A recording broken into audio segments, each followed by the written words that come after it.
cannot just edit that out of existence. And this is what disabled people actually feel about their disabilities, and we should not decide for them. Thank you.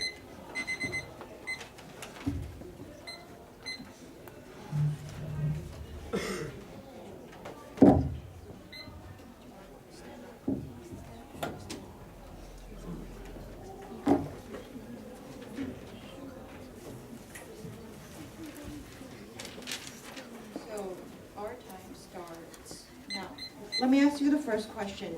Do you admit that the government's obligation is to prevent risk? Yes? So, don't you think that government intervention and regulation is also another way of preventing risks? So all the pros that has offered us is some vague regulations that may or may not occur. However, we're offering you the high risk of gene technology being occur in the human trials, right? So that is why we need regulations, right? Regulation doesn't solve all the problems. This is a highly risky technology. Not to mention, even if the procedure is perfect, after the gene is implemented. Sure. So may I ask you a really small question? So are you doing this technology in private sector?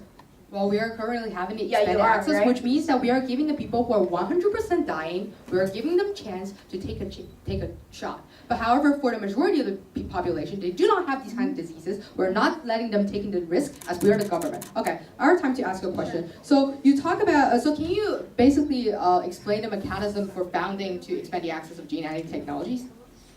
What do you mean by funding? Like you want to increase the funding in research, right? So you have to cut other programs, or either you want to raise the tax. Which kind of solution do you want to choose? We're basically saying that we're expanding access, which means that we incorporate the whole technology into the public health service. Well, so you're not going to increase the fund? We might increase the fund, but that is not our obligation to do that. Without increasing the fund, how do you make sure the safety of the procedures? We have already shown that current procedures are flawed. You need more research fund.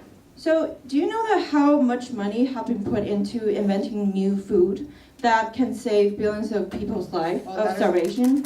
Well, that is not our obligation, and we are telling you that the rich countries, they actually dump food every year. The problem is not about food production. The problem is about food allocation. Well, you can't necessarily stop people from dumping, but we do have to invent new crop that can help save 1 billion people's lives. Okay, let's move on to a new topic. Sure. So you have talked about So you have talked about the risk. So have you realized that 96% of the people are actually immune to CRISPR, which means that all of the benefits you claim cannot be received by these kind of people? The thing here is you just said that private companies are doing this technology, which means that all the risks you're talking about also apply to your site. Well, we're offering the people who are, first of all, expanding access are giving the people who are certainly dying a chance, but we cannot risk. Well, your side. But public sector can also do that. We can also give this technology to those people who are dying and who really. It is already in the status quo. So you want to expand the access, right? You have to prove that what extra aspect are you expanding on, or else how is that called expanding? Okay, our time to ask. Have you realized that 96% of people cannot enjoy the benefits because they are born to be immune? So you're ignoring the 10% people's lives. Well, 4% moreover is that we are letting them have a try with so you're access. you're killing people, actually. I'm gonna pull up 1 minute. 30 seconds.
Opponents? So my final vote starts.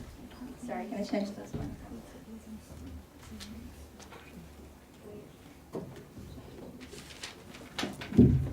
So my time starts now. Okay, so Judge, let's go back to the very beginning of this debate. We tell you that we really need this suspension, and there are irreplaceable value under this suspension. Now I can tell you why. First, about our food advantage. Our opponents keep attacking that. They say that we already expand access, but we already showed in our summary that less than 1% of the global population have no access to gene-added food, which means that we really need this suspension. Without this suspension, more people cannot get benefit from our food advantage. And also, we tell you that having this extension, we can have saved 1 billion people on this sort. This impact outweigh their impacts on magnitude and scope. And also, during this expansion, we can lower the record high price by gene-adding technology, which is also a benefit of the expansion. And second, they said about discrimination and risk. They mainly argue that our technology have so many disadvantages. But what they didn't realize is that what we're talking about is the expansion. So all of the danger and all of the risks of the technology also apply to their case, because they admit that private sector are also doing this kind of technology, and without government regulation, all the things will make even worse in their cases, because the government doesn't try it, and the private sector can do anything they want, and their basic value is to earn money, get profit. They will ignore all those ethical rules or something else like that, which means government's regulation plays a really important role in today's topic. And also, they tell us like they make too much assumption on private sector. They assume that private sector will only use this technology to those people who are really in need. But the one thing they ignore is the fact that without government's regulation, how do they be so sure about private sector? So we tell you that we really need to expand to public to get as much benefit as we can. And with government regulation, this technology can be safer and have better innovation. Thank you. We would like to use the rest of which is okay, thank you. Okay.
Okay.